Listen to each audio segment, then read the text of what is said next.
હે ગાઈસ, નમસ્કાર.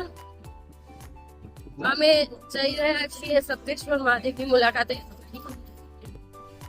અમારા ગામથી થોડીક જ દૂર સપ્તેશ્વર ધામ આવેલું છે. સપ્તેશ્વર ધામ બહુ ધામ છે. ત્યાં નદીના કાંઠે, સાબરમતી નદીના કાંઠે 7 ઋષિઓએ તપ કરી તે મંદિર બનાવ્યું, જેનું નામ પડ્યું સપ્તેશ્વર. આપણે ત્યાં જઈ તેની મુલાકાત કરીએ, પછી આગળ વાત કરીએ એનો ઇતિહાસ. ચલો Helicopter, helicopter. Paracofer, paracofer.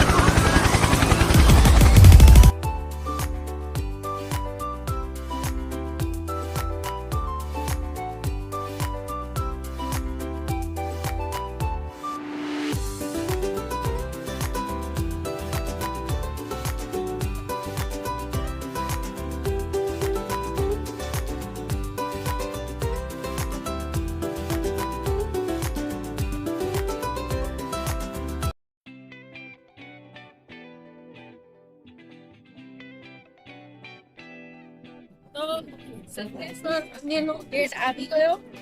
હવે થોડીક જ આગળ સપ્તેશ્વર મંદિર આવશે.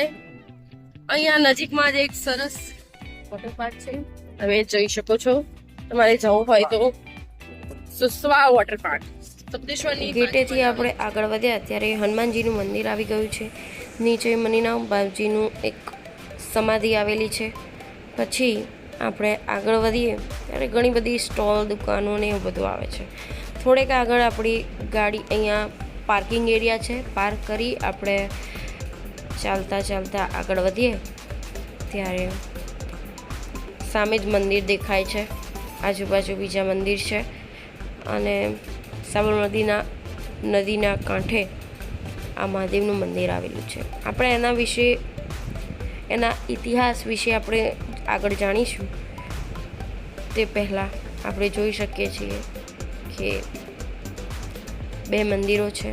ગણપતિ દાદાનું મંદિર છે સૌ પ્રથમ, અને પછી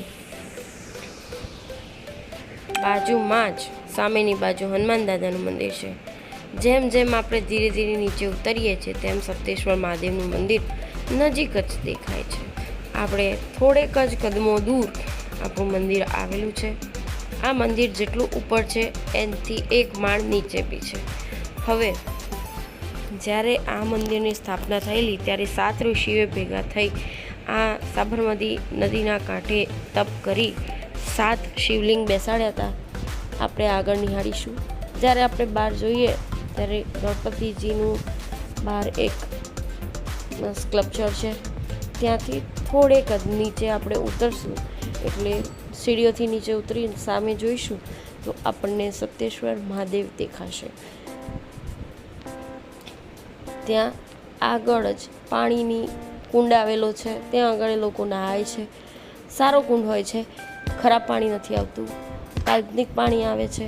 તમે જોઈ શકો છો અહીંયા આ મંદિર છે. આ જે પાણી આવે છે એ કોઈ મોટરથી નથી આવતું, અહીંયા કાલ્પનિક પાણી આવે છે. જ્યારે બહુ સમય પહેલાં આ મંદિરની અંદર ખોદકામ કરવામાં આવ્યું હતું પાણી શોધવા માટે, તો પાણી આપોઆપ બંધ થઈ ગયું હતું. એટલું પાણી આવે છે તમારા કપડાં પલળી શકે છે એટલું, લાઈક 5ની મોટર મૂકી હોય ને એટલું હતું.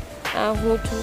હું એ ભગવાનના દર્શન કર્યા, ભગવાનની આસ્થા કરી અને ભગવાનને પ્રાર્થના કરી કે મારું, મારા પરિવારનું જીવન ખૂબ સારું રાખે, મારા છોકરાને ખૂબ આગળ વધારે અને અમારા વિશે ધ્યાન રાખે. આ અમારો છોકરો અને મારા પતિદેવ છે એ બંને ભગવાન સાથે નિહાળી રહ્યા છે અને પાછળ જે મંદિર છે તેમની વિશે આરતી પૂજા કરે છે. સપ્તેશ્વરમાં આજે તમે નીચે જોઈ રહ્યા છો ત્યાં 7 ઋષિ મુનિઓએ તપ કરી શિવલિંગ સ્થાપના કરી હતી. ત્યાં અત્યારે એક દેખાય છે, બાકીના બધા નીચે દબાઈ ગયેલા છે પાણીની અંદર.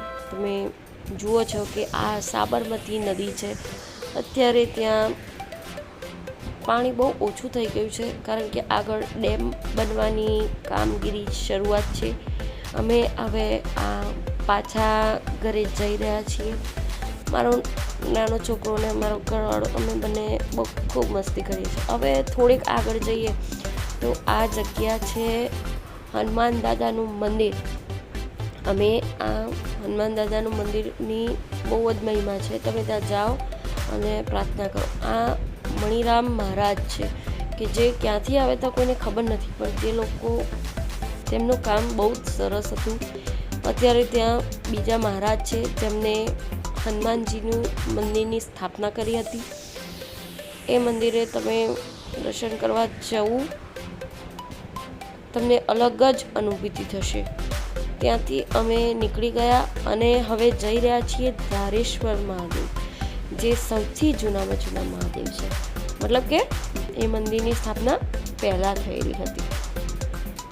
બહુ જ જૂનું મંદિર છે. અત્યારે ત્યાં કોઈ ખાસ જતું નથી, પણ આપણે જઈએ અને મહાદેવને જોઈએ કે એ મહાદેવનું મંદિર કેવું હતું અને કઈ રીતે આ બધું શું કહેવાય આગળ બધું કામ થયેલું છે.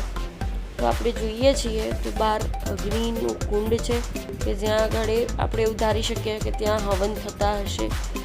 અને આ મંદિર છે, આ મહાદેવનું મંદિર કેટલું જૂનું હશે કે તમે જુઓ. તમે આ જાળીમાં તાળું મારી દીધું છે કારણ કે અત્યારે પ્રતિબંધ છે, કોઈ જતું નથી. અને તમે જુઓ કે સામે મહાદેવ કેવા દેખાય છે. આટલું જ બસ. હવે હું એમ કહીશ કે હર હર મહાદેવ. મળીએ આજ પછી અવનવા વ્લોગ્સમાં. અને હું આશા કરું છું કે તમને મારા વ્લોગ ગમતા હશે. હું એટલું જ આશા રાખું છું કે તમે લાઈક કરો, શેર કરો અને મારા ચેનલને સબસ્ક્રાઈબ કરો. Thank you.